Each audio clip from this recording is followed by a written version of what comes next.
Hi, this is Douglas Jackman with Spiritual Perspectives. I have a very privileged to have an honored guest, Dr. Marjorie Woolacott, Professor Emeritus from University of Oregon, and she has written an amazing book called Infinite Awareness.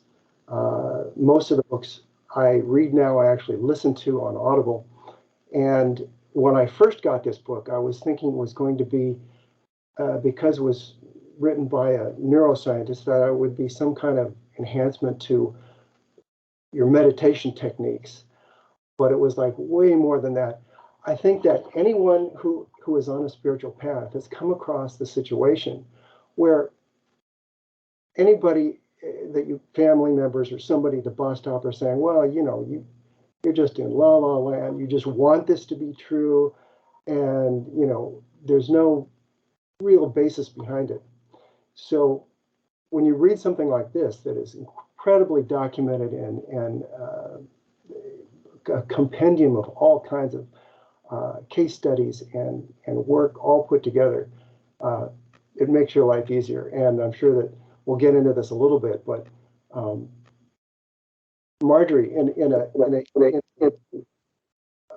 academic setting, she is going to have to, I can't even imagine the pushback and the stuff that she has to deal with.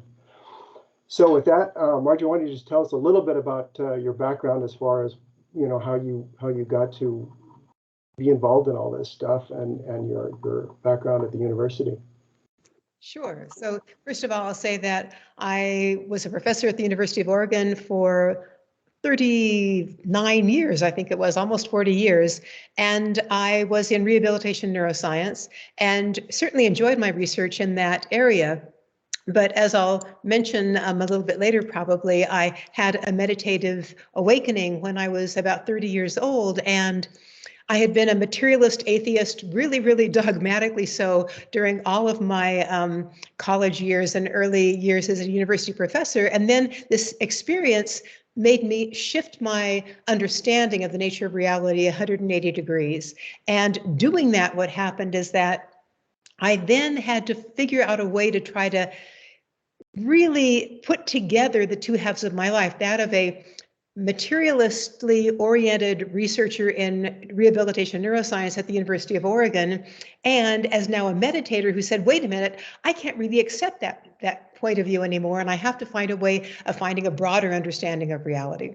So I have, since leaving the University of Oregon and retiring, found a whole new area of research on consciousness, near-death experiences, afterlife communication, and a whole new group of colleagues that I'm doing research with on such things as terminal lucidity, which is when somebody gets, for example, Alzheimer's, or they go into a coma at the end of their life, and they come back to perfect lucidity in the last minutes to hours of life to say goodbye to all of their family and friends, and then they die. And that seems impossible knowing the disease state of their brain in the coma or with Alzheimer's. And so we're looking at those sorts of things to say, well, how better could we explain it if we consider that consciousness might be a fundamental aspect of every human being that stays with them even when the brain deteriorates and the body dies. So that's where I am right now, I would say, and I'm the president of the Academy for the Advancement of Post-Materialist Sciences. I love that name because there's a whimsy to it from a neuroscience point of view.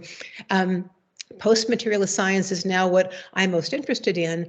And I'm also the research director for the International Association for Near-Death Studies, looking into near-death studies, NDEs, in a lot more detail. So I am really enjoying this research in my life. But so you also asked a little bit about how I got here. So what I do want to say is that in terms of the start of my journey, I think my journey really started when I was about 4 or 5 years old. And I still remember this moment when I was talking to my older sister, Kathy, who was probably 8 if I was 4.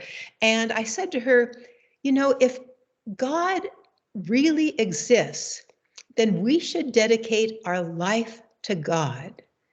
And, thinking a 4-year-old, where does that come from? But that was my feeling at that moment. And of course, I could tell just by the way I was phrasing it, I wasn't sure if a God existed or not, but I had a feeling that this was a momentous thing if such a universal consciousness did exist and I was a part of it. So that was the start of things. And then I also am reminded that when I was about 5 years old, there was a gopher that was sitting dead on our front garden area on our lawn that my mother had killed because he was digging all these tunnels throughout our garden. And I was very, very curious about what was inside that gopher. And so with my sister, I got a carving knife out of the kitchen and I started opening up the gopher to see all of those glistening organs inside to learn what was inside of this being. And so I could see that that was sort of the start of my scientific inquiry in the world.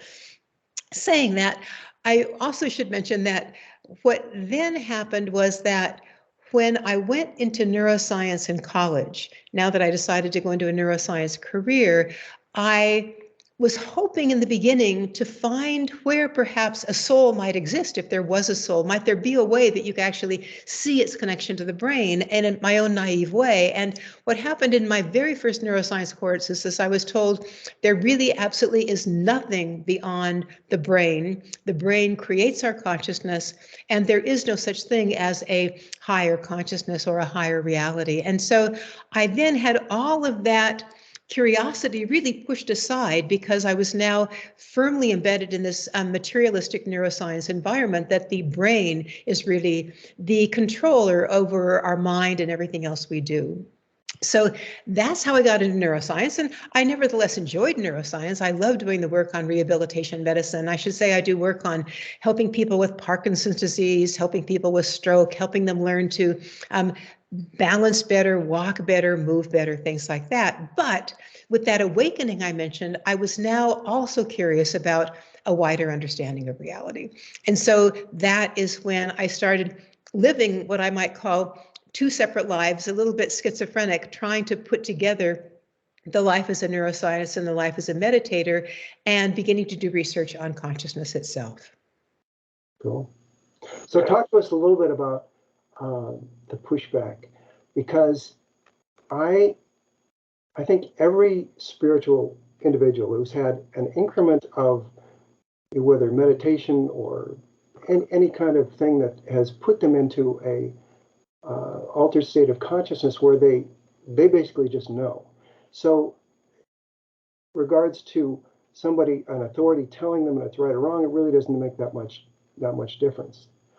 But I do feel, and I experienced in my life, my sister is beautiful. She's a great person. But if I gave her your book, she would not want to read it. She would not want to read it because she would not want to confront any kind of legitimate argument that there is a spiritual universe and that the soul is really something that is not necessarily tied to the body. You're right. And I should say that I was just like your sister when I was a young graduate student. And I still remember these family reunions where my uncle, who had graduated from Caltech, I believe, and was a PhD engineer and doing research in science. And I would get together in the corner of the family reunion area by ourselves because everybody else was talking about spirituality. And we considered those people weak-minded individuals, and we wanted nothing to do with what they were saying. And so then after I had this awakening and I began to do research because I now was curious about the research, I was first of all very surprised to see there was so much research that supports the survival of consciousness beyond death, including the near-death experience research that is so well documented right now. So saying that, my own sense is that what happens to a person like your sister or me when I was a graduate student is that the topics that the people are talking about are somewhat distasteful because you know they can't be true, because you have a mindset of materialism. And therefore, it's like before you even start the argument, these people have to be wrong because they're talking outside the framework of what we consider reality.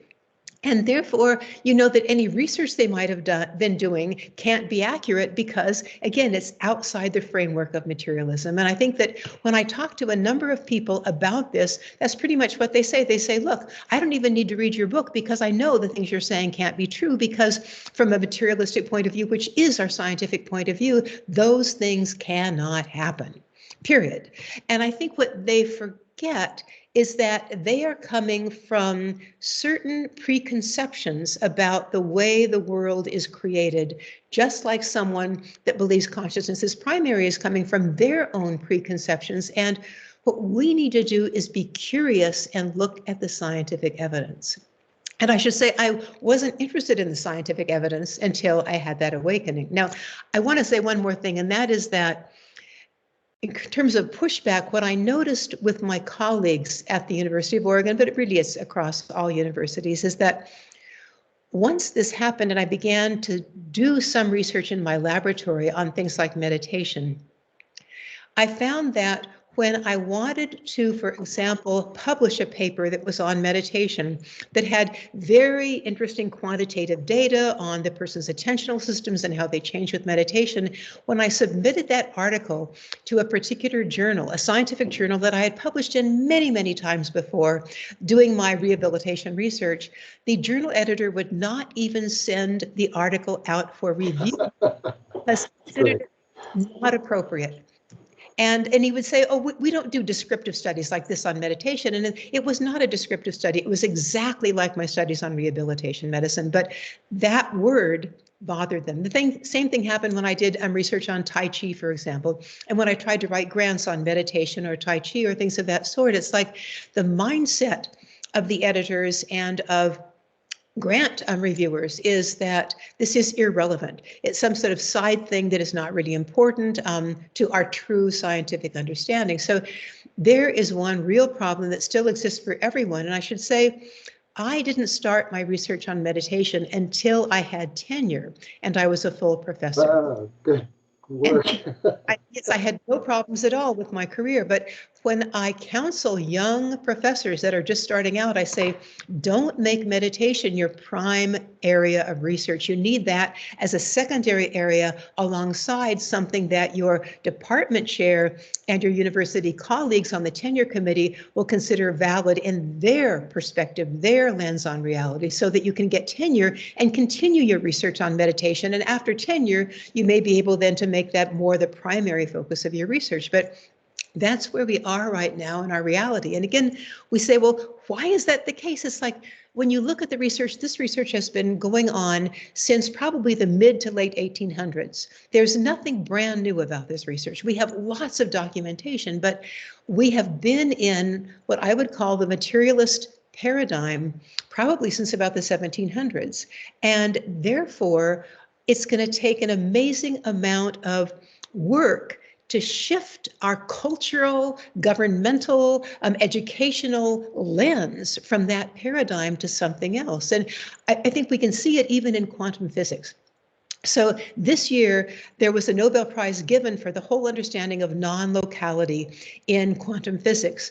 This idea that if you actually change the spin of an electron in one particular part of the universe, if it's been coupled with another electron and the electron is sent like thousands of miles away, when you change its spin, the other electron will change its spin. So this whole understanding of non-locality, or what, again, Einstein called spooky action at a distance. They've now shown beyond a doubt this is the case, and someone got the Nobel Prize for it. However, most scientists don't even want to talk about that because the whole idea of non-locality, that you can communicate from one point in space to someplace miles away instantaneously, goes against our normal Newtonian point of view of time and space and speed of light and all those laws of Newtonian physics that are now being basically pushed aside in certain realms. And so here you have the problem. We have a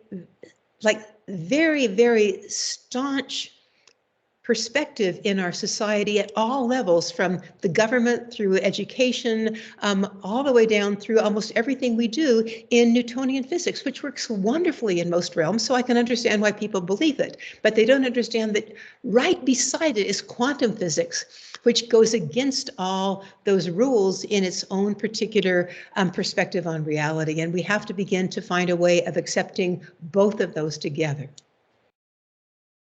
What are your thoughts, continuing this just a little bit? Yeah. Because if you get to the point where you accept that there is a spiritual universe beyond the physical, then you might have to start looking at things like, well, there's celestial beings, there's source, there is God. Therefore, I'm just going to have to follow the rules, and I'm going to have to change my life to, just be a little minion to some higher power. Well, I think that's true. And yet I think the way I look at it is that the way so many of these philosophies, spiritual lenses are, what they're really saying is that we are that consciousness, that infinite consciousness at our essence. We are one and the same as, if you want to use the word God, there could be any name we use, in universal love, for example. And at the same time, we have come into this three-dimensional reality as a point of consciousness in space, in addition to being at essence the universal consciousness. And as soon as we become that point of consciousness that is a mind-body complex, we now forget who we really are.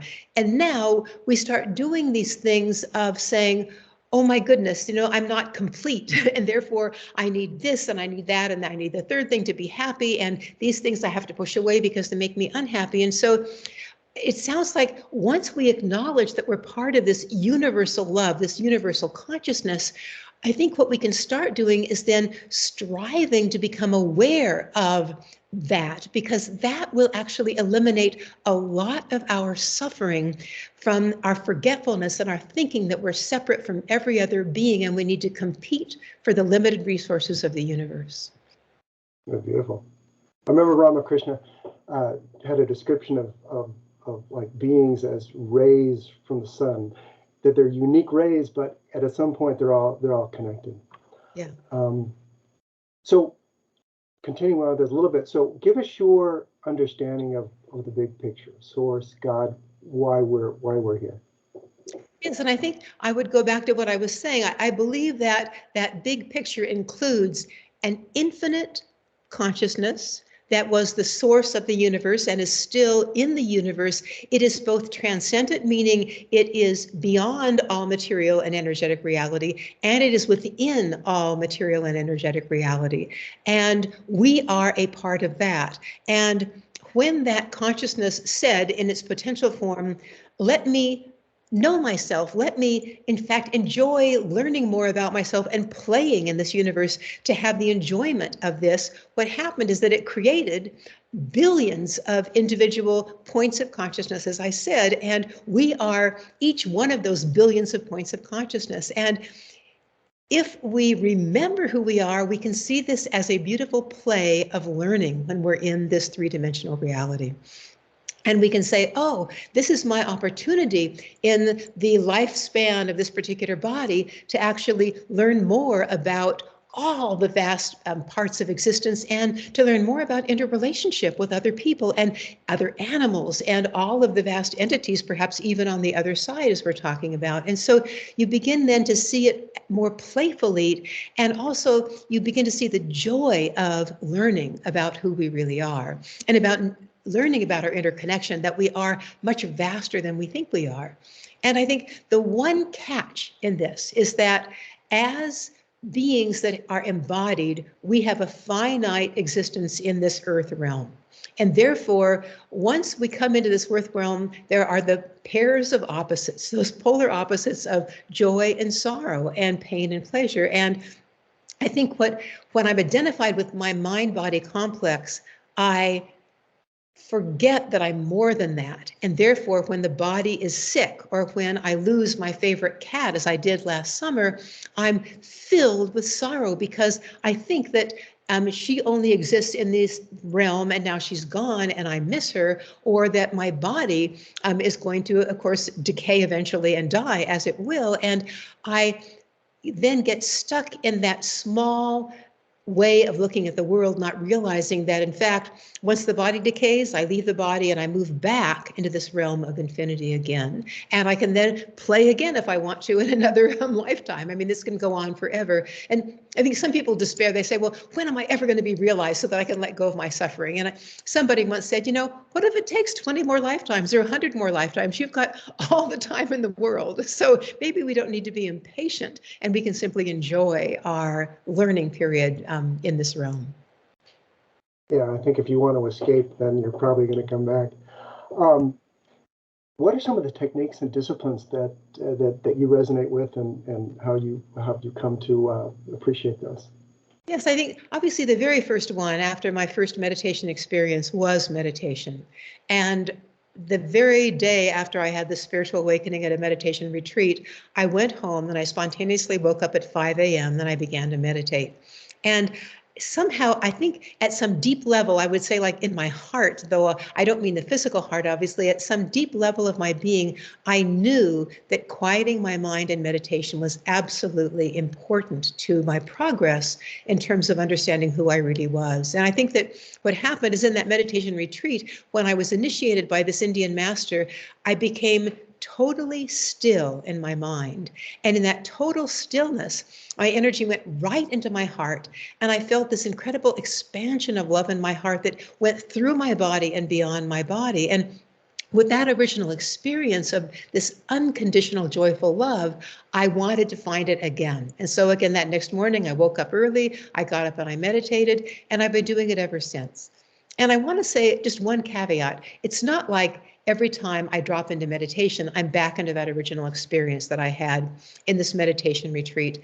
I also have what we call the monkey mind that most every single person in the universe has, which is the mind constantly going through its to-do list, for example, and going through conversations while you're trying to meditate. And what I remember in those times is I simply have to give the mind time to quiet down. And I have to be patient. Again, once patience is so important. And it's as if you notice you're focusing on your breath and the mind goes to the next appointment in the day. And then you bring your mind back to the breath and it moves on to something else. And then gradually, if you keep on meditating, for me, it takes about 30 minutes or more, the mind begins to calm down. And then I begin to find this place of equanimity and sweet contentment.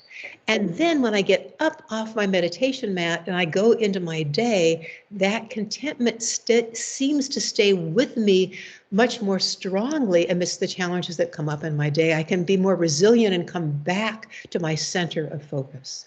So that's my first and most important technique, I would say.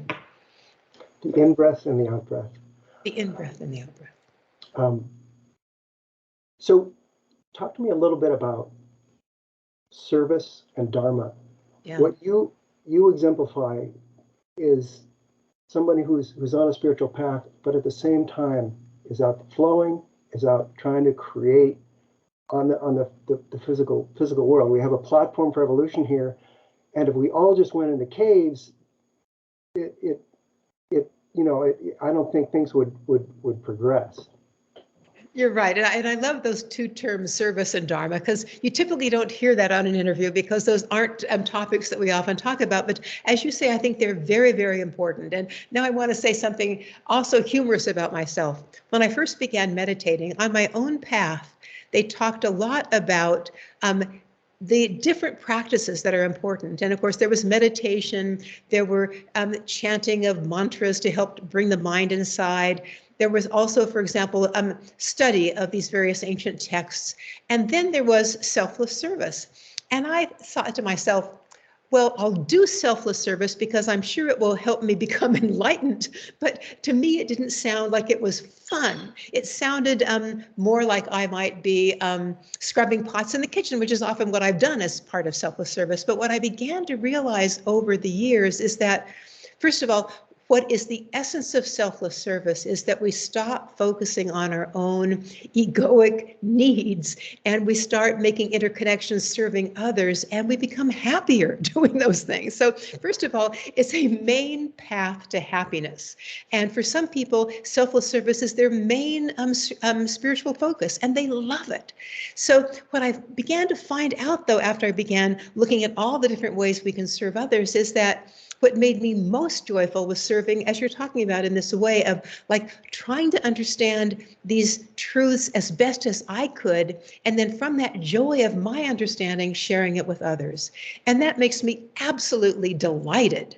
And so, I mean, I can do that all day long. And I think I often say that my research on consciousness, near-death experiences is for me like a 5-year-old playing in a sandbox with other kids doing the same sort of research. I'm having so much fun. And then sharing, it's like, oh my goodness, you won't believe what I just found. And then sharing it with someone else to show them the joys of actually doing this research. And then, as you said, spreading the word to others. It's like, look, this can make you actually a lot happier once you understand the truth of these things. That's great. So give us a story from the book. I loved some of those like near-death experiences. You can, if you go onto YouTube, you can get near-death experiences. But the ones that you chose were so emblematic as far as being able to show that there's a consciousness that is not necessarily attached to the body. Right, and I think that, I mean, my favorite one is Dr. Bettina Payton, and she is now a friend of mine. And I should mention that the way we actually encountered each other was that we were doing a meditation retreat where I was going to be teaching the retreat. And even though she's an MD, she was going to be the person coordinating all the technical aspects of the retreat. And as we were sitting ahead of time in the offices getting ready for the retreat, I said, oh, you know, I'm writing this book, Infinite Awareness, and I'm just on the chapter on near-death experiences. And she said, oh, I had one. And it was like, you an MD had one. And she said, oh, yes. And I said, it's clear we can't talk about it right now. We've got to get ready for this retreat. But as soon as the retreat is over, can I like interview you? And she said, of course. And so that's when she then told me this amazing story, which I'll share with you briefly here. So she was an atheist materialist, MD, married to her husband, who was also an atheist materialist. And she already had 2 twin boys that were about a year or so old. And then she was about to give birth to a little girl, but they found out when they were doing her ultrasounds that the placenta was covering the front of her uterus and the birth canal. And what that meant was that it was going to be a very difficult birth, and they needed to probably do it by cesarean section so that there wouldn't be hemorrhaging and things of that sort during the birth. So she's an MD. She knows all of the other people in the hospital. They put her on bed rest on the OBGYN floor for the last few months of the pregnancy. When they know the baby has now got lungs that are developed enough that it can live independently, they say, okay, now we can go in and do the C-section.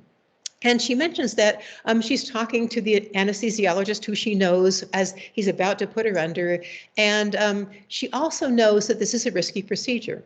But, you know, you go ahead and you go forward with it. And she says what happens then is she's now out under anesthesia. And suddenly she says, I am wide awake. In fact, more wide awake than I've ever been in my life. And she says at that point, she hears the anesthesiologist say to the surgeon, how far along are you in the delivery?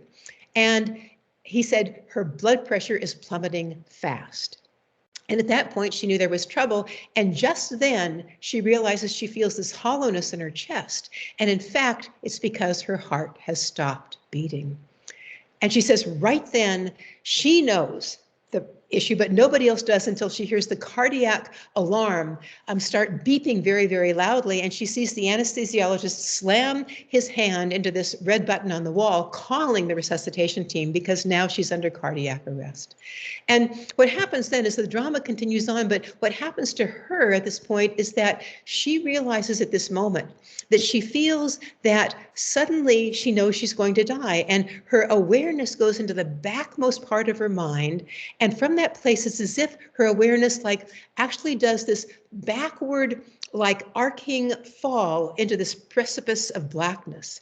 And she says, as she leaves her body, she suddenly finds herself in this amazing realm of sparkling black light. And she says, there is this presence, this intelligence presence in the life as well.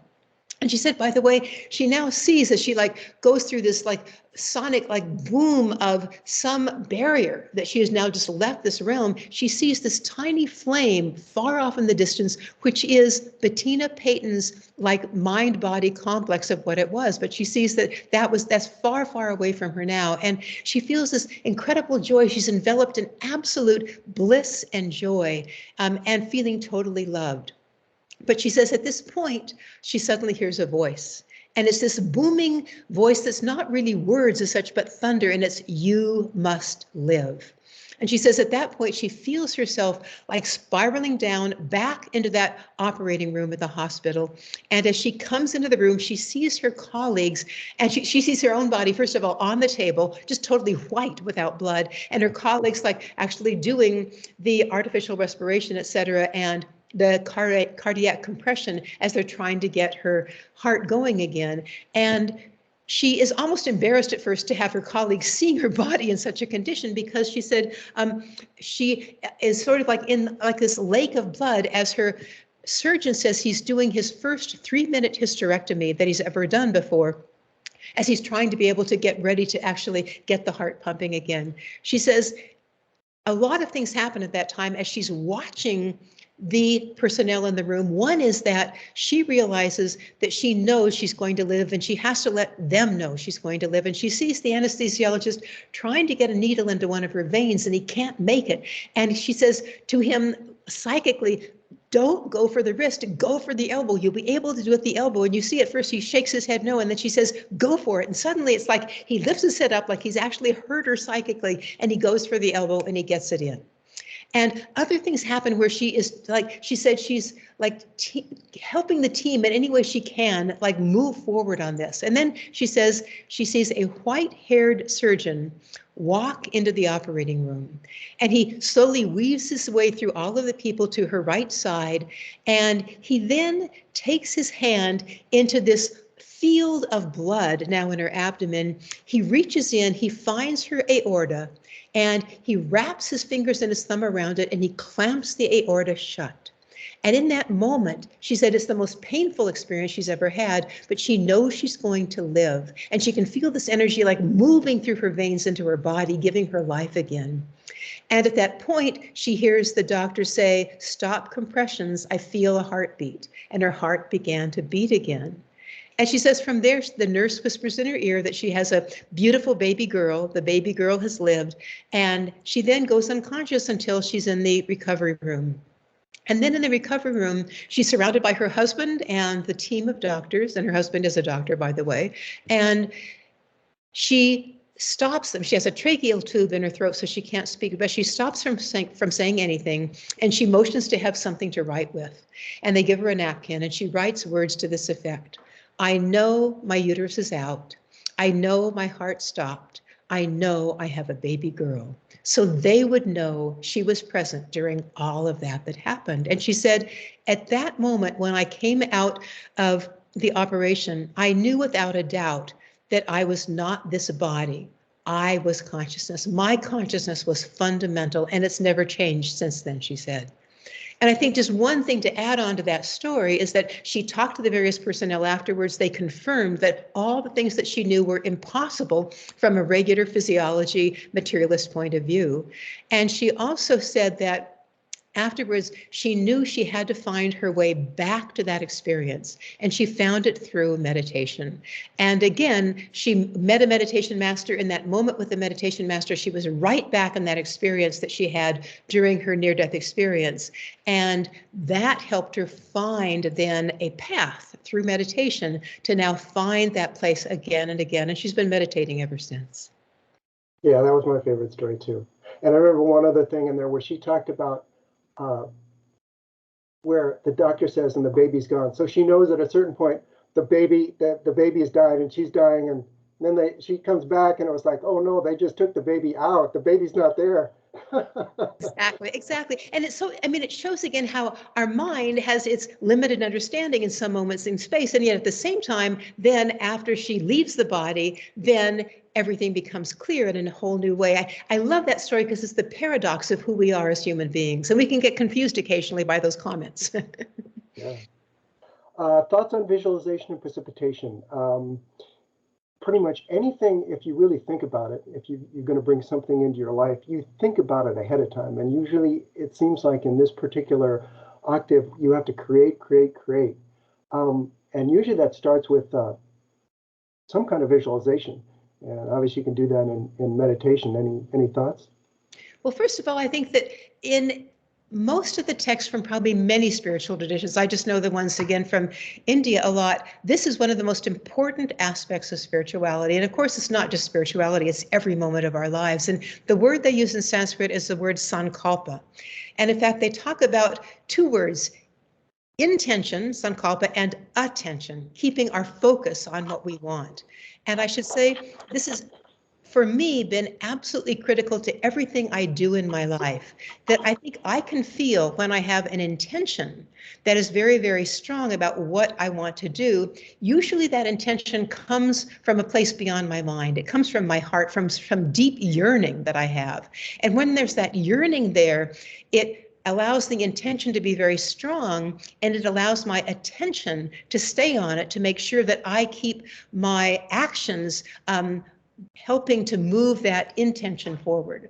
And I'll just give one example. I mean, when I had these meditative awakening, I then began to want to do research on meditation, for example, and consciousness. And it was very, very easy to keep my energy moving in that direction to make that happen by taking appropriate courses and listening and reading appropriate books, sort of like you are doing with the audiobooks that you're listening to, that allowed me to increase my understanding and then prepare to write that book, Infinite Awareness, and then to begin to give workshops and to interact with other colleagues. And so it's like that kernel from that meditation awakening turned into an intention which has in fact transformed the rest of my life. I'm no longer doing rehabilitation medicine, but I'm doing something that to me seems even more important than my rehabilitation medicine research.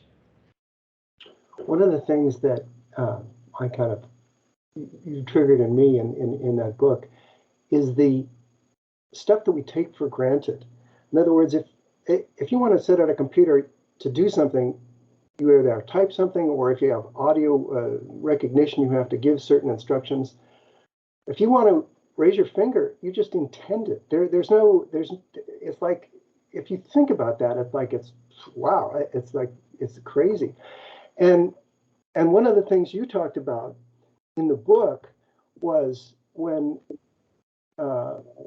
people say, or doctors say, oh, well, that's just a placebo effect. And then you think about, well, kind of explain, well, wait a minute, what is the placebo effect? You want to talk about that a little bit? Certainly. I mean, to me, the placebo effect is one of the most miraculously misunderstood effects in our medical, I guess I'd say our medical culture, and I should say it's changing. So the good news is that it is changing. So just a reminder that the way that we actually inherited that word in medicine was that in the Middle Ages, when people had a funeral, they would actually pay people to be quote unquote mourners in the funeral. So you would have mourners walking along in the funeral, but clearly they didn't know the person. And so they called them placebos, meaning to please. So these mourners were pleasing the family as they did that. And it then came down to the modern day in our medical terminology to mean then a inert substance like a sugar pill that given to a patient will quote unquote please the patient so that they think they're getting something that is going to be effective at that level of pharmaceuticals, and it will actually make them feel better. And I think the humor is that when the doctors were giving this sugar pill to people, they didn't understand how powerful the mind is, and that when the person thinks they're getting the medication, the mind actually can change the way it functions in the brain to actually cause the outcome that the real medication would have. And I'll give you one example of that from Tor Wager from University of Colorado, that's looked at the placebo effect in pain medication. And we all know, I mean, when we're in pain, it really feels awful. But if you give a person, one portion of your group, a placebo, a sugar pill, another portion of your group, the real pain medication, what you find is that the people, a certain percentage of the people in the placebo group actually lower their pain significantly. And when Torwager looked at functional magnetic resonant imaging or brain scans, he found that in their brain, the particular parts of the brain, the circuits associated with pain, were actually deactivated. Those circuits that are supposed to get rid of pain were activated, and therefore the person's mind actually changed the circuits in their brain to reduce their pain. So once again, all they had to do was believe there was a possibility they might be getting the pain medication, and their whole nervous system changed and they reduced their pain. And I want to add one more thing, and that is that being a rehabilitation neuroscientist in motor control, I study Parkinson's disease all the time. And they have actually shown that the placebo effect works also with Parkinson's disease. And this is how it works. So you give one group L-DOPA, which is the precursor to dopamine, which works to improve Parkinson's. You give the other group a placebo. The placebo group actually increases dopamine just like the pharmaceutical L-DOPA does in that person's nervous system, and their motor control function gets better. So what we're saying here is that we thought it was just the pharmaceutical making us better. No. In many cases, it is our own mind that is making us better, because the mind is that strong in terms of its ability to actually control our body. You had a great story. I want to continue with just a little bit about this guy who had a terminal disease. Right, Mr. Yeah. Why don't you tell us that one? I mean, I think that's a powerful one. It actually was published in about 1957. And so Mr. Wright had a terminal cancer. I think it was lymphoma. And what happened was that he was in his last probably weeks or more of life. And at that point, he was in the hospital, but he talked to his doctor, and he said to his doctor, you know, I've heard about this new drug called carbamazine. And he said, is there any chance I'd be able to get on that drug to actually save my life? And his doctor said, you can't be part of the study because you have to be able to have a lifespan going forward of at least 3 to 6 months so that we can actually see if the drug has an effect. But he begged his doctor, and the doctor finally agreed, and he said, okay, I'll give you the drug. And this was a Friday that the doctor gave him the drug. And the doctor said, I went home that weekend thinking, you know, he is really on his last moments of life. I don't even expect on Monday morning when I come in that he may even be alive. But in fact, when he comes in Monday morning, Mr. Wright is walking around the hospital area, and he is talking to the nurses and being this person of good cheer. And the doctor is going, what on earth is going on? And within, I think it was like days or more, Mr. Wright was actually discharged. He went back home, and he was perfectly well for the next 2 months.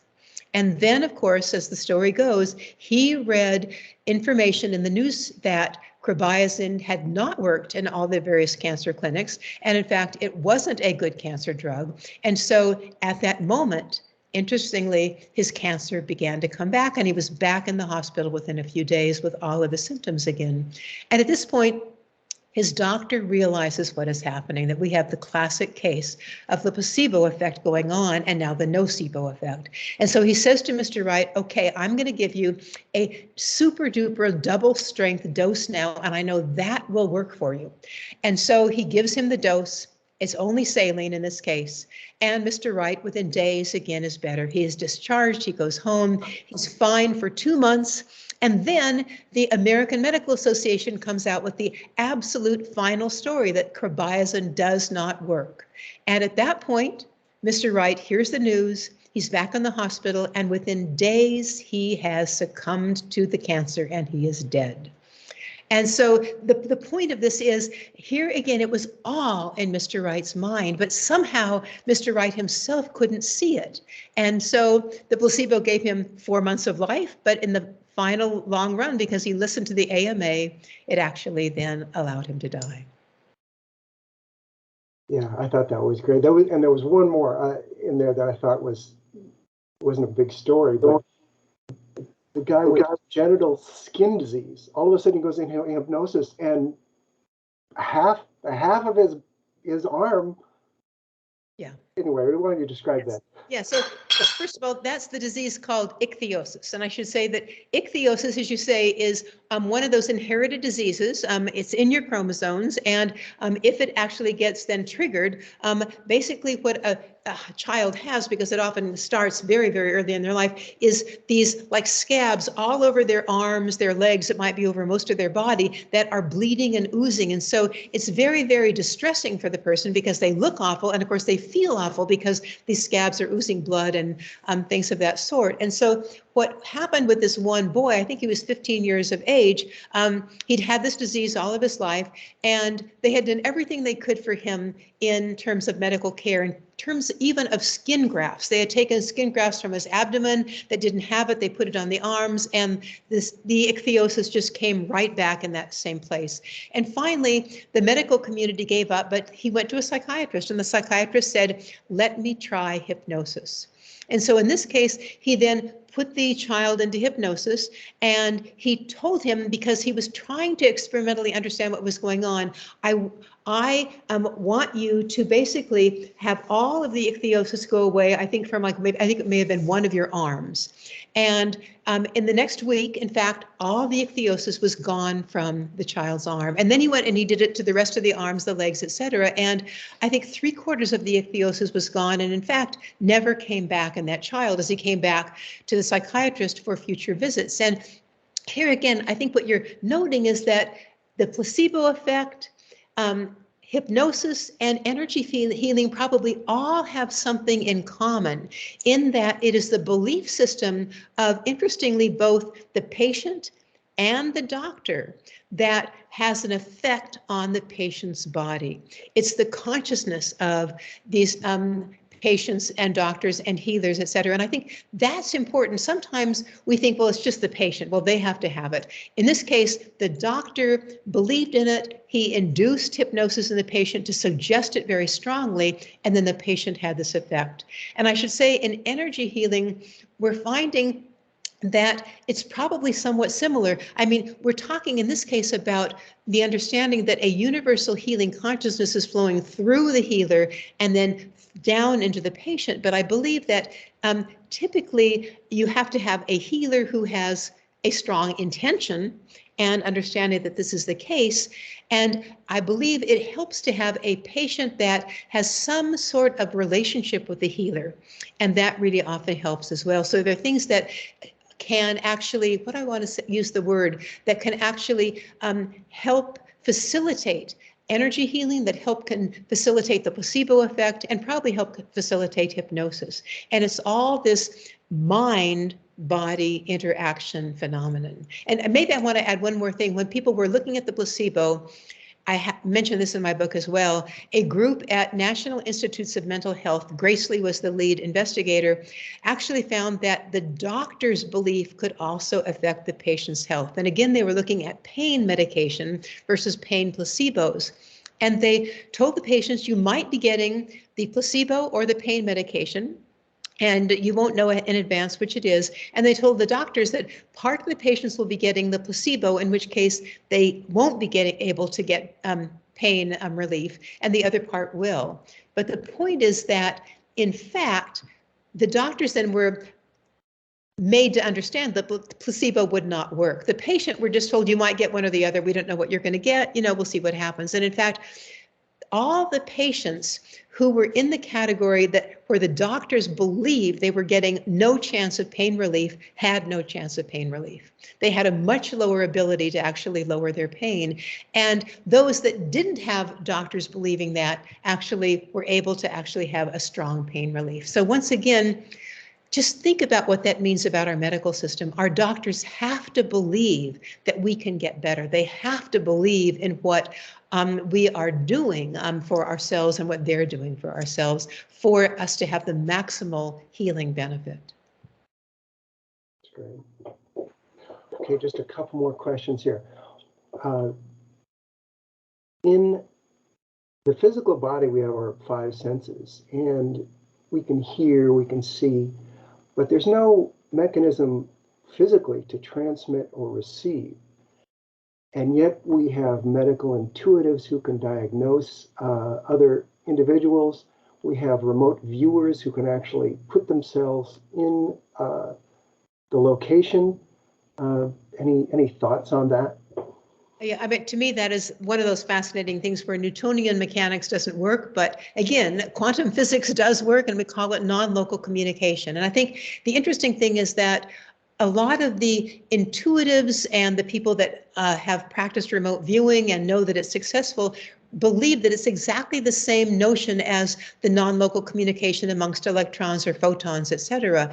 That literally when we move beyond our reliance on the five senses and connect to this non-local consciousness, we can connect with events that are going on thousands of miles away. I mean, we know about remote viewing, again, from the beautiful work that's been done by many, many scientists, that these remote viewers can be given geographical coordinates of someplace perhaps across the United States or in Russia or something like that, and they can tell you what is going on in that place as they simply focus their intention, I would say, intention and attention on those coordinates, and then images come to mind of what is going on in that space that are, in very many cases, quite accurate and have been used, in fact, by the CIA and others to actually help find out what is going on in countries where they're concerned about perhaps research going on or nuclear weapons being created. So I think that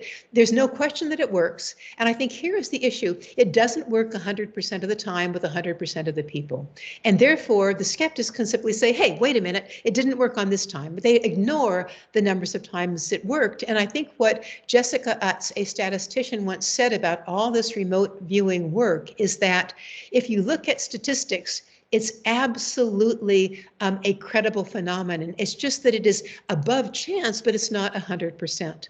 And that's what we have to realize, is that human beings don't have 100% ability to do it, even if they're good at it. And many people do not have those skills developed yet. One last question. What is happening significantly that you would see around the country, around the planet, as far as in universities or research going on in the area, and what's happening, what's progressing? I'll just share with you one thing that I heard from a financial what do I call it? A person who has a lot of financial resources because he worked in the financial area for much of his life and then retired early because he actually is strongly interested in consciousness. And now he's using the money that he gained there and also money from other people interested in this thing to actually study within the university setting things like energy healing. And so what he has been doing is he goes to a major university laboratory and he says, look, if you had the money to study energy healing, and you could do whatever you wanted to prove whether it's real or it's not real, would you be willing to do this? And he has been able to find labs that are willing to very carefully create paradigms that can differentiate between whether this is a reality or whether it's not a reality. And in one case, he told me, and the paper he said should be coming out in the next 6 months to a year, is that he found a very reliable energy healer that went to the university and they could study that energy healer and his healing effects on people. And the laboratory personnel were actually surprised, amazingly surprised, at how they could get very clear quantitative data on the effects of his energy healing, and that now will be published. So I love this fact that people are saying, okay, if government won't fund this, we will fund it, and we will find the right university lab who is curious and willing to actually carry out the proper experiment with the proper controls to find out how reliable this is. So to me, that's some of the best ways that we're moving forward right now. And I'm hoping more people that have the financial resources will actually begin to support research like that in different universities. Awesome. So how can people find more about you, and where can they get your, not only you have other books, I haven't read the other ones, but how can they get a hold of your books? And if anybody is listening to this, they should be totally inspired to go get your book, either on Audible or on Amazon, someplace. So first of all, there's my website, as you know, too. It's marjoriewoolacott.com, where you have all the information on different talks I've given and on my books and articles that I've written. And then a second book that has just come out is called Spiritual Awakenings, Scientists and Academics Describe Their Experiences. And you can find it on Amazon. I edited it along with David Lorimer, and it has these wonderful 4-page essays by scientists and academics on their spiritual awakenings and how they transformed their lives. And it's wonderful because they were materialists typically ahead of time, and then they turned 180 degrees when they had this awakening, and they talk about its effect. So I think those are powerful essays to read as well. God bless you. Thank you so much. I totally appreciate you taking the time to talk with me, and anybody who listens to this, I'm sure will be inspired. So, Thank you so much. okay, bye.